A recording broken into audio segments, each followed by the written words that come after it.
Halo guys, kita sekarang berada di Desa Jetak, Kecamatan Montong, Kabupaten Tuban. Menilik salah satu UMKM dari Montong. Ya, nanti kita lihat keseruannya seperti apa.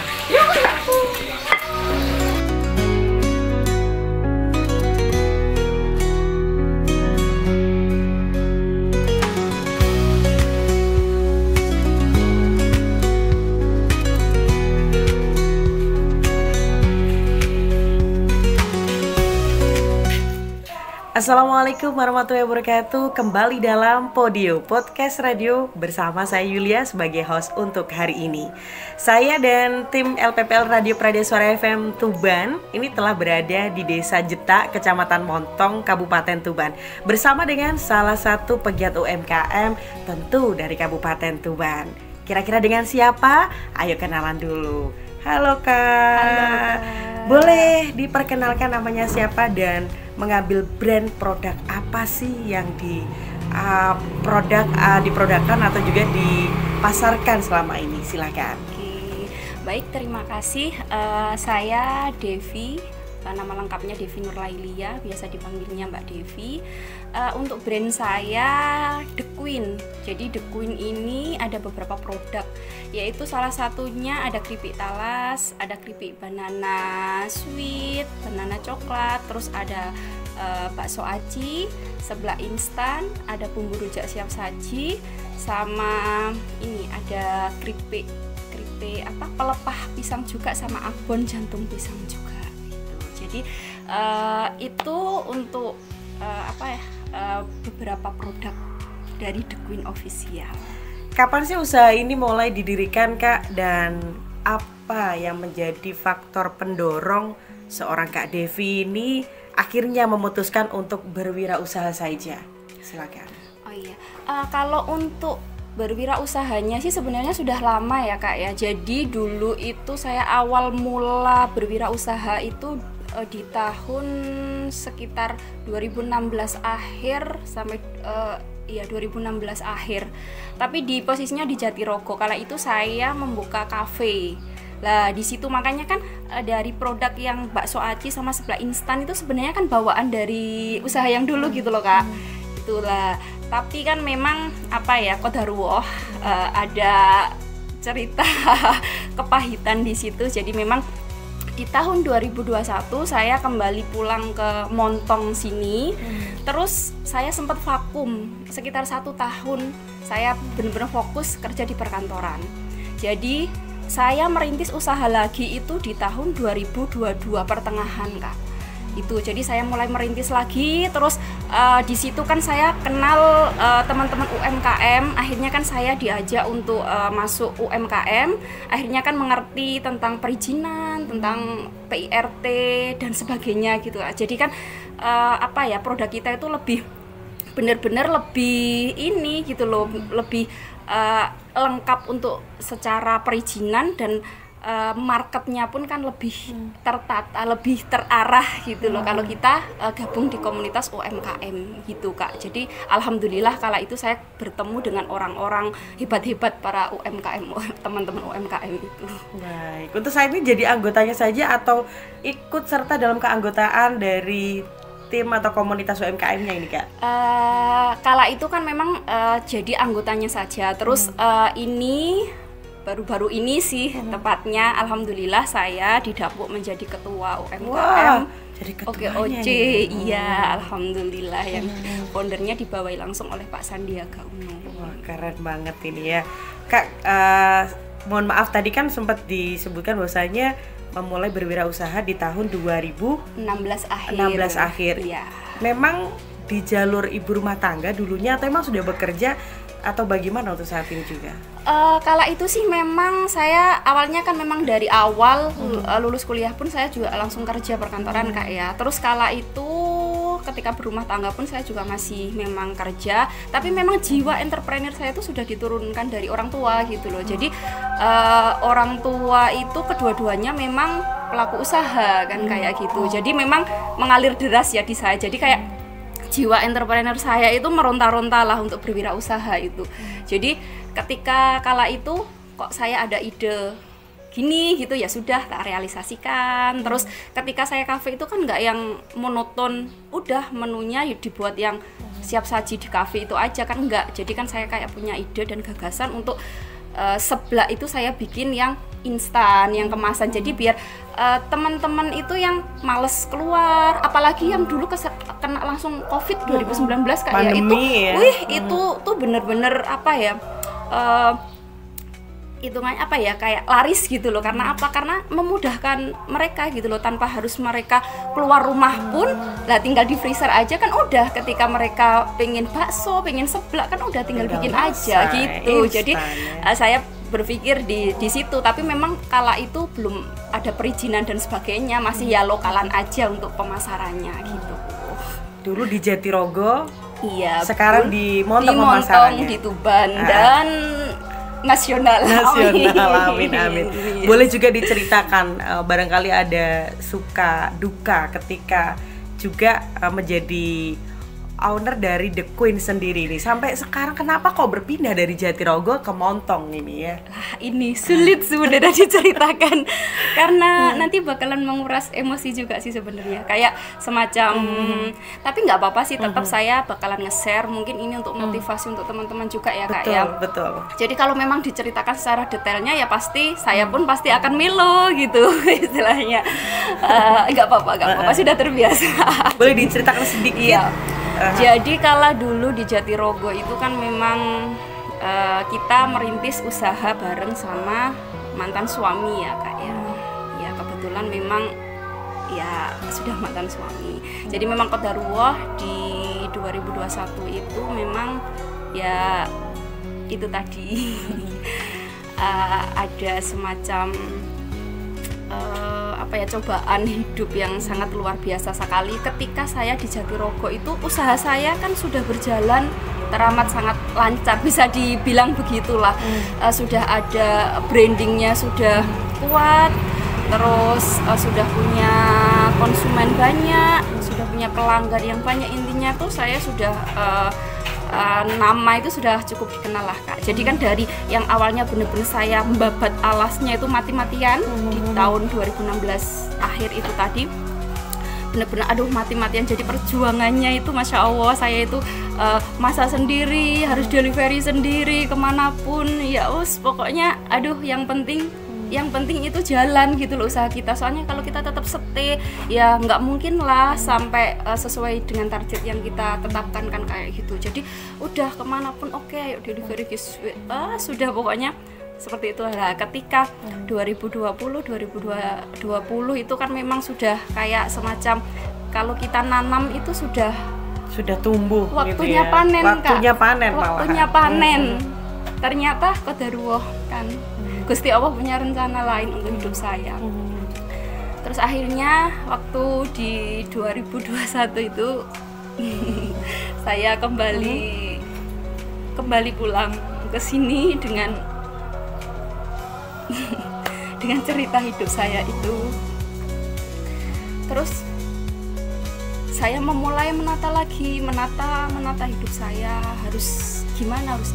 Akhirnya kan saya memutuskan untuk kayak semacam ayo breakdown dulu, bener-bener kayak ayo nenangin, ayo berdamai dulu istilahnya. Kan banyak teman-teman yang di Jatirogo yang sudah tahu sepak terjang saya kan kayak, Mbak ini nek sampean berhenti gak eman Mbak kan kayak sudah gitu punya iya nama, aku loh Mbak cocok sama produknya sampean gini terus mau sampean nggak produksi ya opo Mbak ya opo kan gitu tuh. Kan saya masih kayak bentar, saya tuh mau berdamai dengan diri saya dulu istilah kan gitu. Saya mau udah bentar, aku tak berhenti tak menyembuhkan sesuatu yang harus disembuhkan dulu kan kayak gitu. Terus akhirnya saya kembali ke sini itu saya kembali kerja lagi di Tuban, Kak. Itu saya kembali lagi kerja di perbankan. Udah sama selama kurang lebih 1 tahunan itu kan ya selalu saya dulu kan sudah punya banyak reseller juga kan, terus Mbak kapan produksi gitu. Terus akhirnya saya kayak memberanikan diri, mungkin sudah waktunya saya harus berani bangkit istilahnya kan gitu. Sebenarnya kan saya tetap bakal melanjutkan usaha saya, tapi mungkin perlu menata yang harus ditata dulu gitu loh. Nggak mungkin saya meninggalkan karena ya nggak mungkin gitu loh. usaha yang tak rintis mati-matian terus mau tak tinggalkan gitu aja kan ya nggak mungkin. Terus akhirnya di situ saya pelan-pelan saya ketemu sama kenalan-kenalan yang dari UMKM itu, terus kayak ngobrol-ngobrol, akhirnya kan ya sudah nemu jalan, ya sudah akhirnya muncul produk-produk ini yang lebih bervariatif, lebih inovatif lagi. Jadi bisa dikatakan bangkit dari keterpurukan, muncul perjuangan dari support orang-orang di sekitar, juga dari para konsumen The Queen sendiri. Luar biasa ini ya. Jadi memang kan gini Kak, intinya kan siapapun pasti setiap manusia itu punya cobaannya masing-masing ya gitu, punya jalan hidupnya masing-masing. Nggak mungkin orang itu baik-baik saja, itu nggak mungkin. Mereka sedang berjuang dengan ujiannya masing-masing. Tapi yang perlu diingat, jangan terlalu berlama-lama untuk berlarut istilahnya. Boleh kita berhenti, boleh kita kayak sejenak narik nafas, cuma jangan pernah menghentikan apa yang sudah kamu tata di awal. Jangan sampai terhenti, apalagi sudah hilang, jangan sampai. Betul. Nah, ini Sobat Pradia dan juga para pemirsa kanal YouTube Radio Pradia Suara FM Tuban. Di depan saya sudah berjajar-jajar tentunya produk dari The Queen sendiri. Bisa diperkenalkan kepada pemirsa ini, Mbak Devi, ada apa saja ini di depan kita ini? Oh iya, ini kebetulan yang tak bawa di display di sini yang wadah premium aja ya Kak ya. Untuk yang produk-produk lainnya ya di belakang. Masih ada banyak di belakang nih ya. Iya, ini kan yang kebetulan yang berwadah premium. Jadi ini kan ada keripik talas. Jadi ini keripik talasnya itu kan bervariasi. Jadi ada yang original gurih, ini yang asin gurih gitu Kak. Terus ada yang pedas, sapi panggang sama balado. Jadi kan jadi anak-anak sampai orang tua itu bisa menikmati gitu. Biasanya kalau orang tua itu kan pasti yang gurih-gurih. Lah kalau yang muda-muda pasti senangannya kan yang pedas, yang balado, yang kayak gitu. Jadi di sini bisa untuk rasanya pun saya jamin sangat enak lah. Bisa tipis kayak kayak kentang. Iya. Nah, ini dibuka aja Kakak. Iya, kita tester. Boleh. Lalu kenapa Kak? Sambil kita cicipi ya. Terus iya, dicicipi. Terus sama yang ini satu lagi.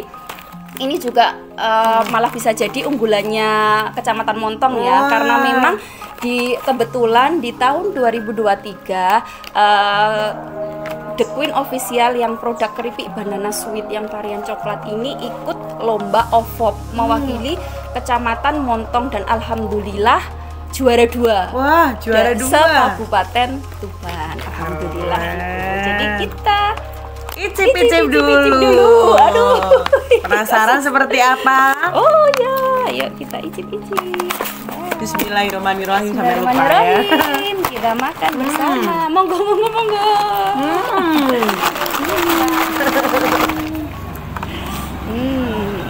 Ya, teksturnya setipis ini ya. Iya. Ini Mbak Devi kalau boleh tanya ini untuk keripik talasnya. Kenapa kok mengambil bahan dasar talas? Kenapa nggak ngambil apa atau apa gitu ya? Iya. Kenapa harus talas? Lah, kebetulan Kak ya, talas di Kecamatan Montong itu lumayan berlimpah ya. Jadi dibandingkan di kecamatan-kecamatan yang lain. Jadi di kecamatan-kecamatan yang lain pun kebanyakan ngambil talasnya itu di sini gitu loh. Jadi nggak musim-musimnya, nggak seada-adanya tuh pasti sedikit-sedikit tuh masih ada petani. Tetap ada. Iya gitu. Apalagi kalau pas melimpah gitu, di Kecamatan Montong itu. Jadi kan memang penghasil talas terbanyak lah bisa dibilang kayak gitu. Makanya saya memilih mengangkat produk talas ini. Soalnya gini Kak, saya termotivasi ngangkat talas ini gini. Biasanya kalau di sini itu pemasarannya itu paling di pasar-pasar itu cuma di kerentili 500-an gitu. Jadi kan untuk harganya kan dia rendah gitu loh. Jadi saya termotivasi gimana sih talas itu biar punya harga tinggi gitu ya. loh. Sekarang dengan dikemasi yang premium kayak gini, masuk-masuk hotel, masuk-masuk tempat oleh-oleh, bayangkan kan sudah berkali-kali lipat kan gitu loh, bisa mengangkat harga si talas. Soalnya kan ya dibandingkan dengan harga bahan bakunya kan ya memang sangat murah gitu loh, apalagi kalau lagi musimnya itu sangat-sangat murah sekali.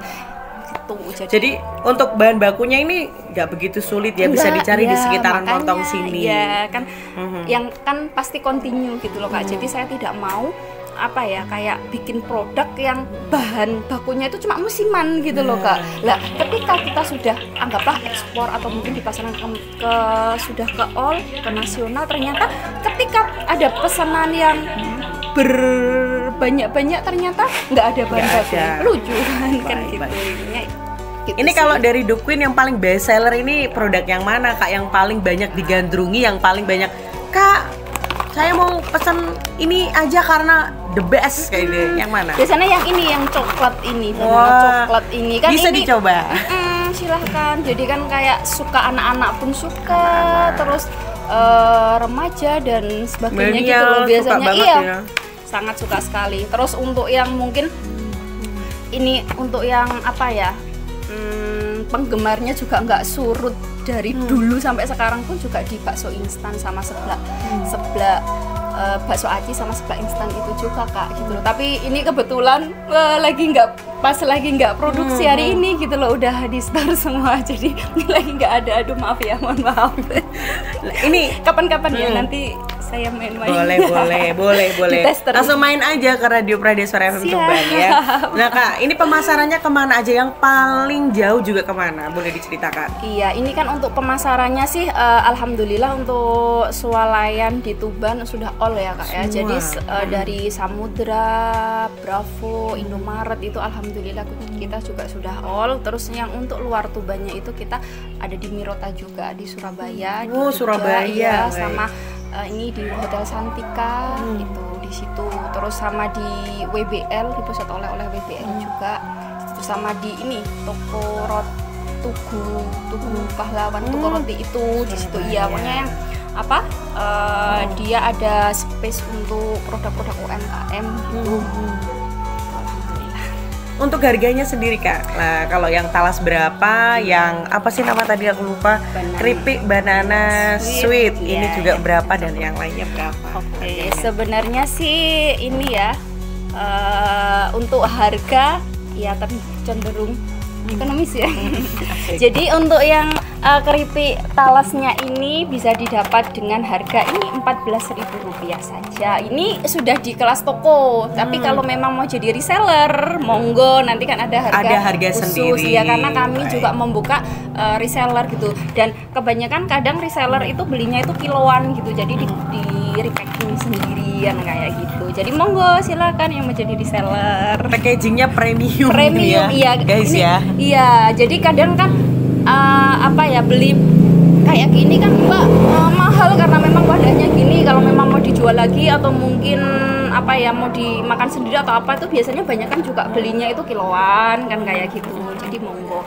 Terus untuk yang keripik banana coklatnya ini di harga 17.000 saja. Itu juga sudah harga ecernya gitu. Saya yakin anak-anak pasti suka ini ya Sobat Praedia, karena rasanya juga manis, rasa coklat apalagi ya kan, banyak digandrungi. Oke, untuk selanjutnya untuk saat ini untuk proses pembuatannya ini dilakukan sendiri atau ada tenaga bantu? Ada tenaga bantunya Kak. Dari mana? Ya, dari masyarakat sekitar. Jadi kan memang saya tujuannya rumah produksi di sini itu kan ya apa ya, untuk mungkin next impian saya ingin memberdayakan masyarakat di sekitar sini, di sekitar rumah saya sini gitu. Jadi biar nggak apa ya kayak mengurangi pengangguran juga, terlebih itu ibu-ibu kan kayak gitu. Sudah berapa tenaga bantu yang dipekerjakan di The Queen? Sementara ini sih masih 2 Kak. Jadi ya bertahap ya Kak ya. Gitu. Luar biasa ini ya. Soalnya kadang saya juga ikut terjun langsung gitu.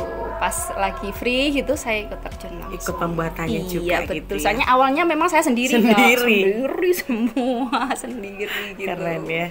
Dan Kak, kalau bicara tentang omset, untuk omset per tahunnya ini bisa diceritakan berapa, dan kira-kira omsetnya dari tahun ke tahun ini apakah mengalami kenaikan setiap tahunnya atau bagaimana? Silakan. Iya, untuk masalah omset sendiri sih sebenarnya naik turun ya Kak ya. Jadi kayak apa ya, terkadang ketika rame ya rame banget, ketika sepi ya sepi banget. Tapi ya alhamdulillah istilahnya kan namanya usaha itu ya sudah ditelateni aja kan kayak gitu. Jadi dan alhamdulillah sampai saat ini pun ya cukup semua ya gitu maksudnya untuk omsetnya.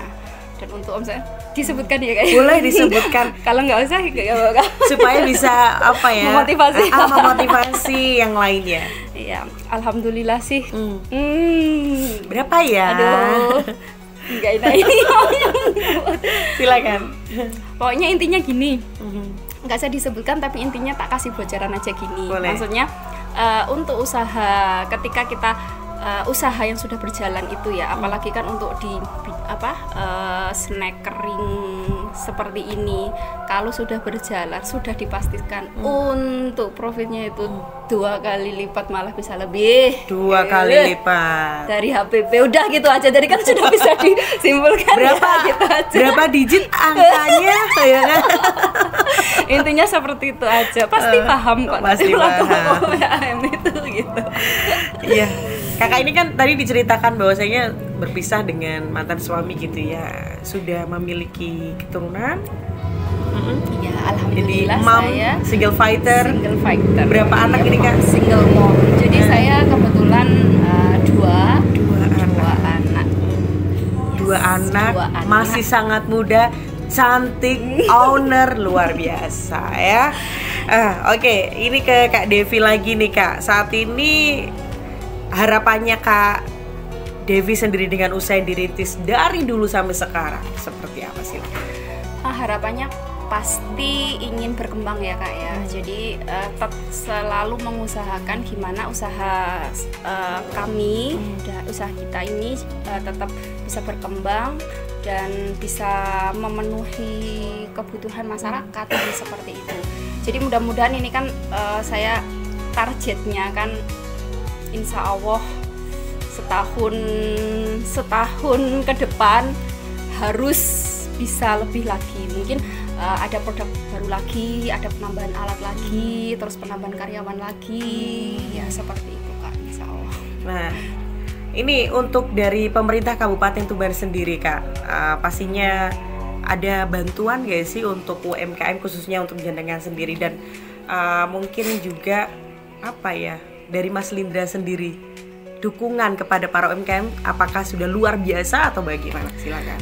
Untuk dukungan sih kalau kabupaten itu lebih ke ini Kak. Jadi ketika ada event gitu para pelaku UMKM itu pasti kan ada bayar UMKM-nya. Kan lebih ke situnya sih Kak. Jadi untuk yang bantuan terkadang kan teman-teman UMKM itu juga kayak ngobrol-ngobrol aja ya Kak ya. Maksudnya kayak teman-teman itu ada yang benar-benar bantuan secara nyatanya gitu loh. Mungkin dibuat kayak semacam ada program bantuan alat atau mungkin program apa atau apa gitu loh dari perusahaannya. Kan pelaku UMKM tuh nggak semuanya itu dia benar-benar stabil kan kayak gitu loh Kak. Kadang itu mereka mengandalkan perputaran, dan perputarannya itu rata-rata kan ya konsinyasi gitu loh Kak. Kita produk-produk kita kayak di Bravo, di Samudra itu kan ya konsinyasi semua gitu loh lah. Jadi kan otomatis untuk modalnya kan ya tetap di awal semua dan itu bisa berdouble-double gitu loh lah. Para UMKM itu kadang mengeluhkan di situ juga, andaikan ada bantuan di situ dari pemerintah kabupaten kan kayak gitu. Seperti itu sih Kak. Tapi untuk saat ini saya lihat di event-eventnya selalu menggandeng UMKM pasti, ini Kak. Iya, luar biasa. Luar biasa sekali. Jadi setiap ada event mau kecil mau besar pasti UMKM tuh sangat digandeng, sangat dirangkul sama Mas Bub. Jadi alhamdulillah sekali. Jadi makanya kan UMKM sekarang itu bisa dibilang kayak naik daun ya.